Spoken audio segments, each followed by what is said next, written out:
You're in the rant wormhole where I rant about whatever my $15 a month plus patrons ask me to. You can get one for yourself by being one of them. And today I'm doing a rant request from Brandon about how Griffith did nothing wrong.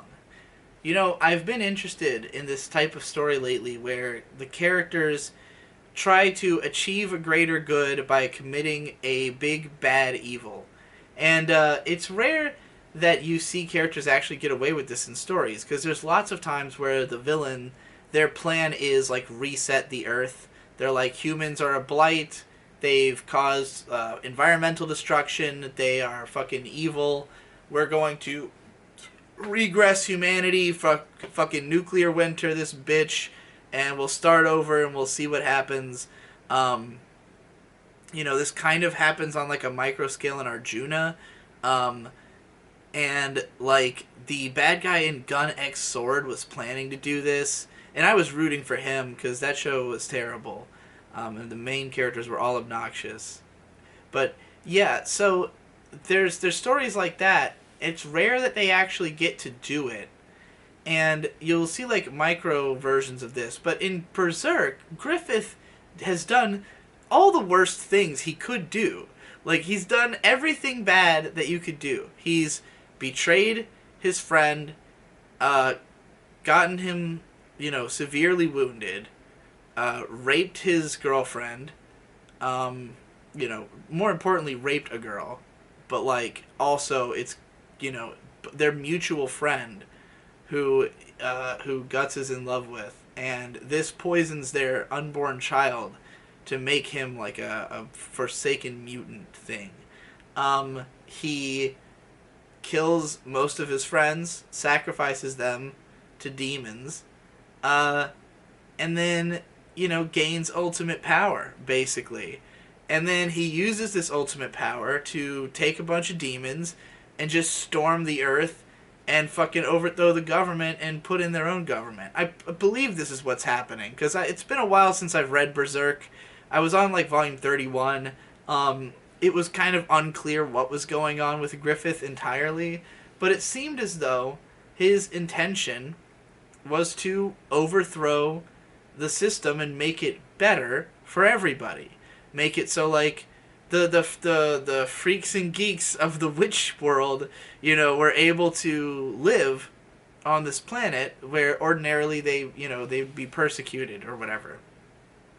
So the question is, was Griffith right to sacrifice these people in order to, to bring about this ambition of making the world a better place? Is he succeeding at doing so? Who is, if he makes it much worse for some people, but much better for other people, who makes the judgment on who gets to live or die, and who is good or evil? And also, is this even a majority of people who are benefiting from this? Does that matter to Griffith if it's a majority? You know, is it okay for him to, seize victory for the majority by destroying, whoever he deems to be sacrificial, worthy of sacrifice?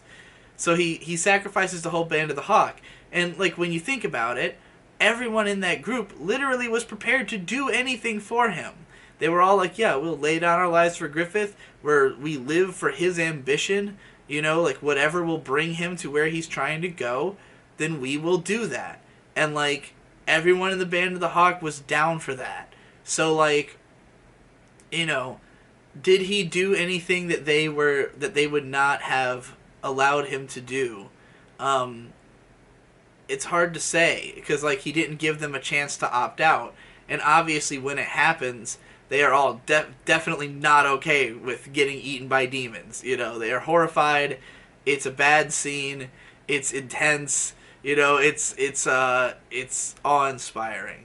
And you definitely don't come away from it feeling like Griffith was justified.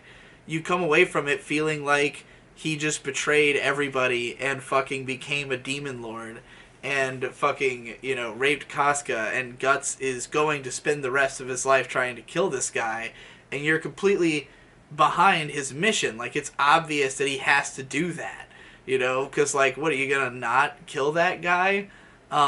Especially now that he's a demon lord and he's trying to take over the world.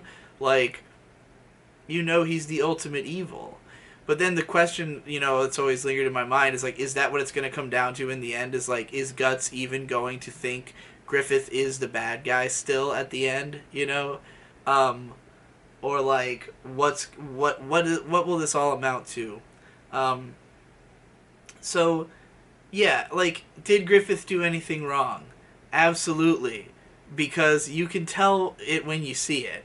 You know that it's not okay for this man to make the decisions because ultimately he, you know, I mean, you really see it in the scene where he, like, rapes the princess, where it's like he's not on completely on top of himself. He's not only doing what he needs to do, he's, you know, he's jumping in with urgency on a plan that, like, he knows is more sure to work and, like, to happen faster, you know, and he's willing to sacrifice people to make it so the process is accelerated and him getting what he wants, you know?